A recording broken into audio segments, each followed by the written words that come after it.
I hate to tell you this, but actively not wanting to be fat is indeed fatphobic. Also, your statement just indicated that people who work out are also people who do not want to be fat. Did you know that fat people work out without wanting to become thin? Did you know that you can work out for reasons other than wanting to change your physical appearance? The fitness and diet industry has absolutely perverted what exercise is and what it is good for, like mental health and cardiovascular health. The industry has brainwashed us into thinking that we can micromanage and control our bodies and exactly what every part of our bodies look like. Sure, you can control your body to some extent, but not through healthy means. Yo-yo and hello, my name is Lydia, and on today's episode of my 25-pound yo-yo, we will be talking about weight loss, exercise, and its benefits to our health. Now, there have been a lot of TikToks out there recently that discuss all the benefits of exercise, but keeping weight loss out of the equation. Things like joint health, heart health, and better sleep. And yes, all of these things do improve with exercise, but they also improve with weight loss. So if we care so much about these things, why not add weight loss to the equation so that we have more coverage?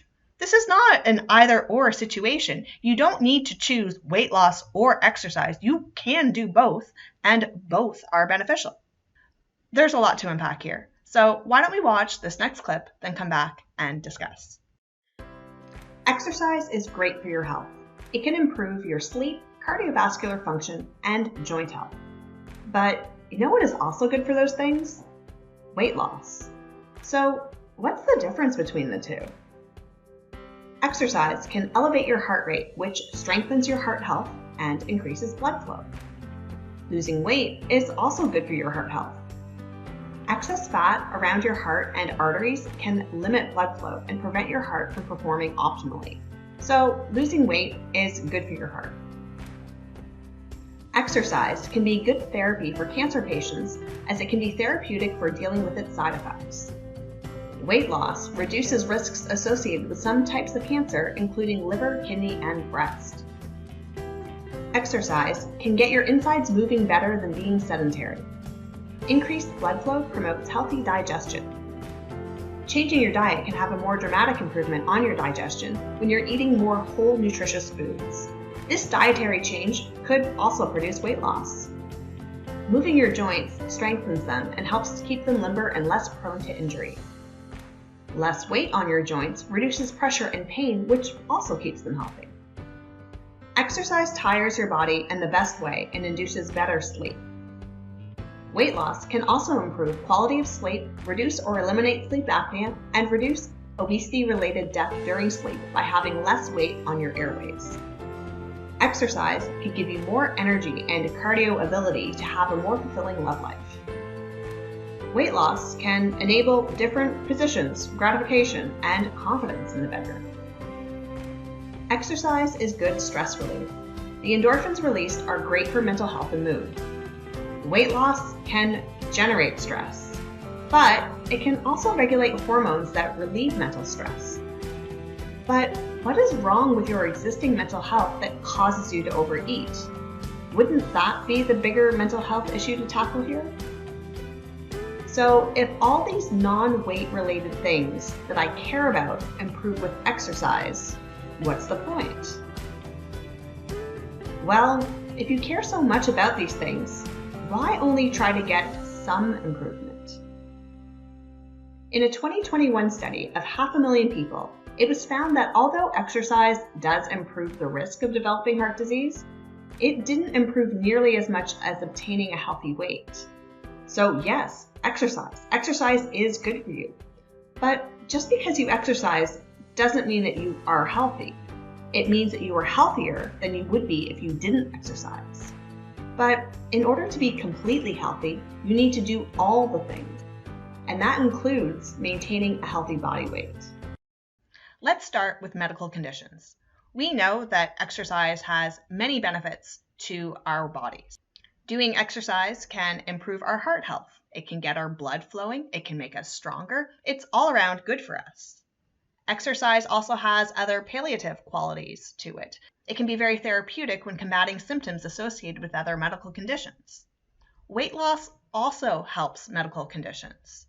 Obesity is associated with several types of cancer, and if you have less fat on your body, you are less likely to develop those particular cancers. There's also fat related to your heart health. There could be fat surrounding your heart or fat in your arteries, and losing this fat makes your heart work better and helps the blood flow better. So why not do both? If we care about our heart health, we care about not developing cancers, we care about not developing any other ailments, and exercise can help, and weight loss can help, why don't we do both and be overall helped? Improved digestion. Now, this one's an interesting one for me because yes, exercise does improve digestion. If you move your body more, the insides of you will move around more. If you do some bendy, twisty things, the insides do some bendy, twisty things, and it just gets everything moving better. But what also helps your digestion is what you eat, what you actually digest. That helps your digestion probably way more. To me, it is similar to a plumber trying to fix a clogged pipe by shaking it really hard. And yes, that would loosen things and probably get the clog out. But what would probably really help is to use a snake or something. It's what you put in the drain is going to help you more than shaking the outside. So yes, exercise can totally help with your digestion, but if you eat more whole grain, high fiber foods, your digestion will also improve. Joints. We know that exercise is great for your joint health. The more that you use your joints, well, the better health that they're going to be in. But you know what's hard on your joints is extra weight on your joint. So even if you're moving your joints more, if you're putting more weight on your joints, that's also not good for them. It reminds me of having a car and taking it in for regular service and making sure that you have the oil change, that it's gassed up, it's rust protected, you have the right tires on, and you're taking good care of your car. But everywhere you go, you insist on putting an extra 500 pounds in your backseat. Now, you've tuned up your car and you're making sure that everything is working correctly, but you're still putting in an extra heavy load into your car every single day. And that's just going to wear it down. Now, you could not put the load in your car and not go to service appointments, and then your car, of course, is going to fall apart. But if you do one or the other, either not carrying the heavy load or not going to the service appointments, well, then you're only getting part of the benefit. Your joints do need to be moved. They do need to be exercised. That is a given. You should be doing that in order to keep your joints healthy. But that plus less weight on your joints will make them extra healthy. So why are we only getting part of the progress?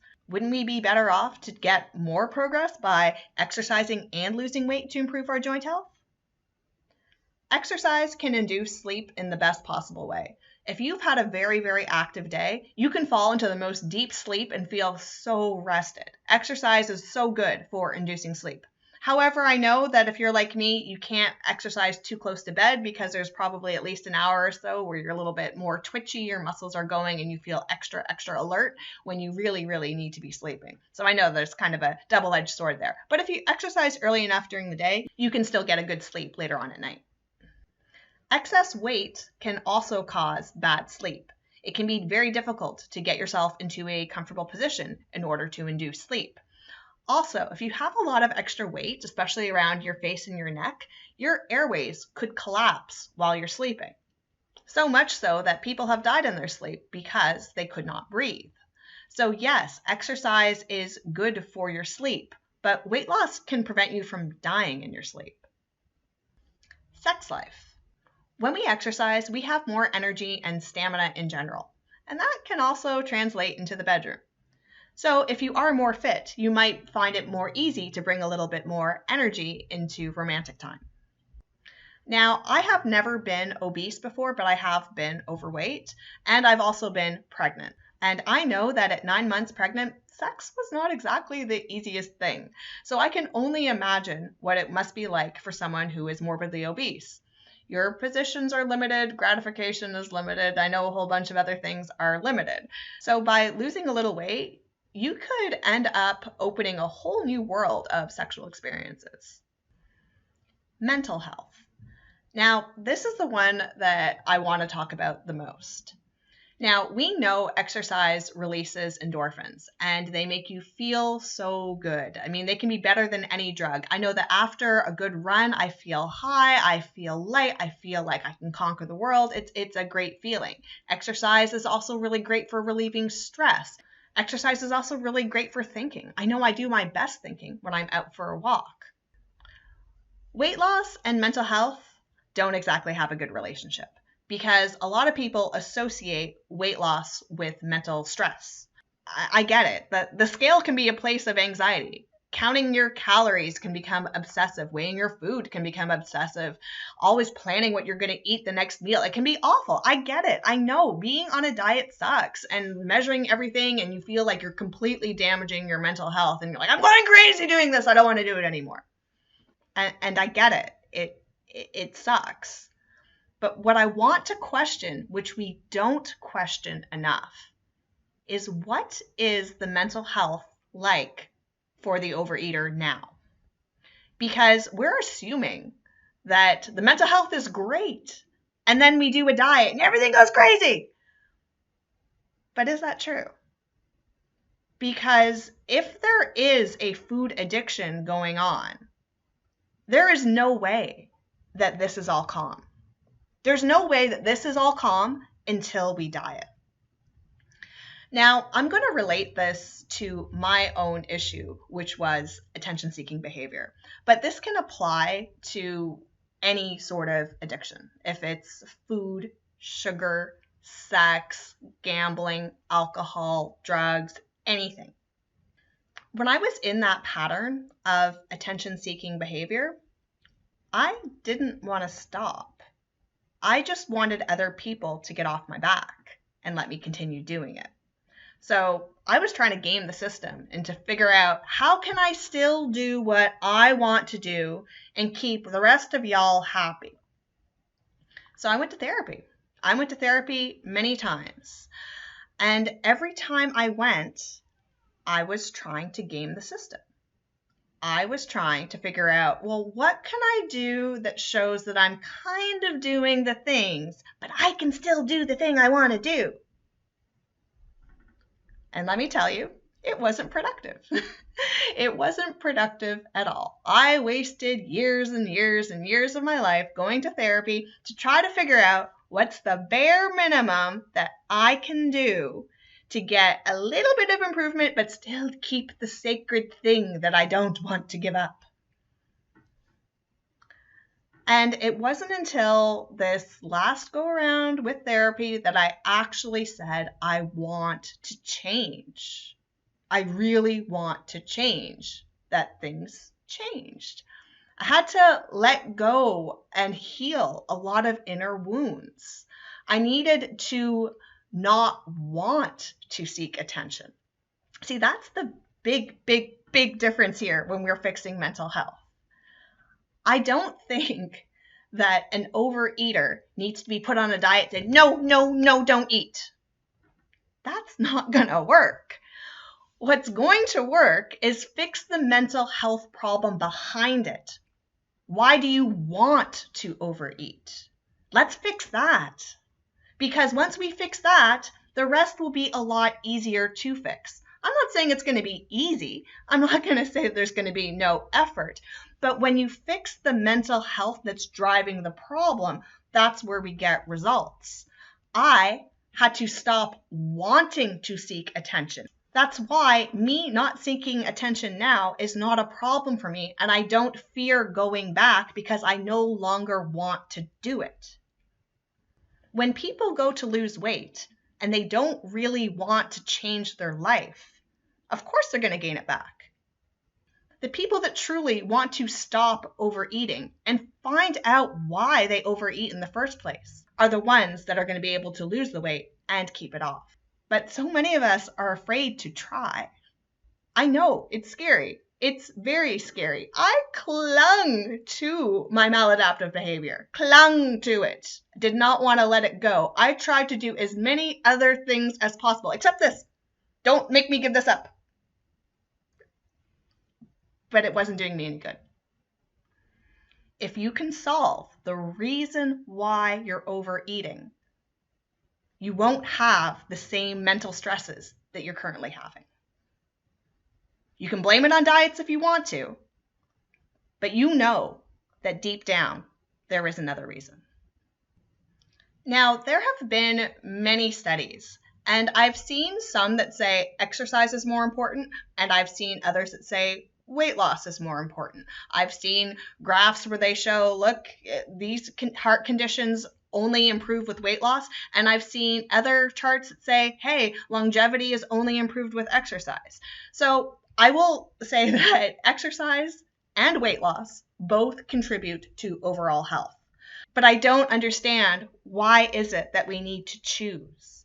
If you are a fat activist and care about your health, why is it so bad to also pursue weight loss? If you care so much about sleep, your joints, your heart, and other things, why not also include weight loss? But alas, this is my 25-pound yo-yo and not exercise versus weight loss and which is better. So until next time, yo-yo and let's go.